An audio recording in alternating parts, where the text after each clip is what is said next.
Hi friends, അസ്സാം വലൈക്കും. Naturals ഫീൽഡിലേക്ക് എല്ലാവർക്കും സ്വാഗതം. ഇന്ന് ഞാൻ തയ്യാറാക്കുന്നത് ഒരു നാരങ്ങ വെള്ളമാണ്. 2 മിനിറ്റ് കൊണ്ട് പഞ്ചസാരയ്ക്ക് പകരം നമുക്ക് ശർക്കര ചേർത്താൽ എങ്ങനെയിരിക്കും?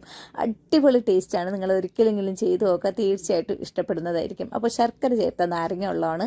2 മിനിറ്റ് മതിയാകും. അങ്ങനെ ഇങ്ങനെ ഒരു മിക്സിയുടെ ജാർ എടുത്തിട്ടുണ്ട്. ആദ്യം തന്നെ ഒരു 2-3 ചെറിയ പീസ് ഇഞ്ചി ഒന്ന് ചേർത്ത് കൊടുക്കുക. പിന്നെ ഒരു കളറിനും ചെറിയൊരു ടേസ്റ്റ് വ്യത്യാസത്തിനും നമുക്ക് ബീട്രൂട്ട് ചേർത്ത് കൊടുക്കാം. അപ്പോൾ ബീട്രൂട്ടൊക്കെ നല്ലതാണ്. നാരങ്ങയുടെ ആ പുളിപ്പിൽ ഈ ബീട്രൂട്ടിൻ്റെ ടേസ്റ്റ് നന്നായി യോജിക്കുന്നുണ്ട്. ടേസ്റ്റ് ചെയ്ത് നോക്കുക. അപ്പോൾ അതിനുശേഷം നമുക്ക് ശർക്കര ചേർത്ത് കൊടുക്കാം. ഞാനിപ്പോൾ ഉരുക്കി അരിച്ച് വെച്ചിരിക്കുന്ന ശർക്കരയാണ് ഇതിലോട്ട് ചേർത്ത് കൊടുക്കുന്നത്. അപ്പോൾ ഇത് 2 സ്പൂണോ മതിയാകും. നല്ല കട്ടിക്കുള്ളത് കാരണം അത്രയും മതിയാകും. മധുരം കറക്റ്റായിരിക്കും. 2 ഗ്ലാസ് വെള്ളത്തിനാണ് കാണിക്കുന്നത്. എന്നിട്ട് നമുക്ക് ഒരു നാരങ്ങയുടെ ജ്യൂസ് ചേർത്ത് കൊടുക്കുക. അതിൻ്റെ കുരുവൊക്കെ ഒന്ന് മാറ്റിയിട്ട് ഇതിലോട്ട് ചേർത്ത് കൊടുത്തിട്ട് 2 ഗ്ലാസോളം വെള്ളം കൂടി ചേർത്ത് നല്ലതുപോലെ ഒന്ന് അടിച്ച് പതിപ്പിച്ചെടുക്കുക.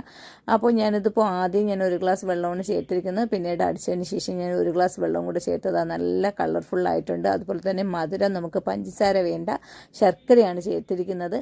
അപ്പോൾ അതിൻ്റെ ടേസ്റ്റ് കൊണ്ട് അപ്പോൾ എല്ലാവരും എന്തായാലും ട്രൈ ചെയ്ത് നോക്കുക. ഇതുപോലെ അരിപ്പിൽ നിന്ന് അരിച്ചെടുക്കുക. അരിച്ചെടുത്തതിന് ശേഷം നമുക്ക് ഇതിലോട്ട് കുറച്ച് കസ്കസ് കൂടി ചേർത്ത് കൊടുക്കുകയാണെങ്കിൽ നല്ലൊരു ടേസ്റ്റൊക്കെ ആയിരിക്കും. അപ്പോൾ അതിനുവേണ്ടി ഞാൻ ആദ്യം തന്നെ കസ്കസ് കുതിർത്ത് വെച്ചിട്ടുണ്ടായിരുന്നു. അപ്പോൾ ആദ്യം നമുക്ക് ഇതിലോട്ട് ജ്യൂസ് ഒഴിച്ചു കൊടുക്കാം ഗ്ലാസ്സിലോട്ട്.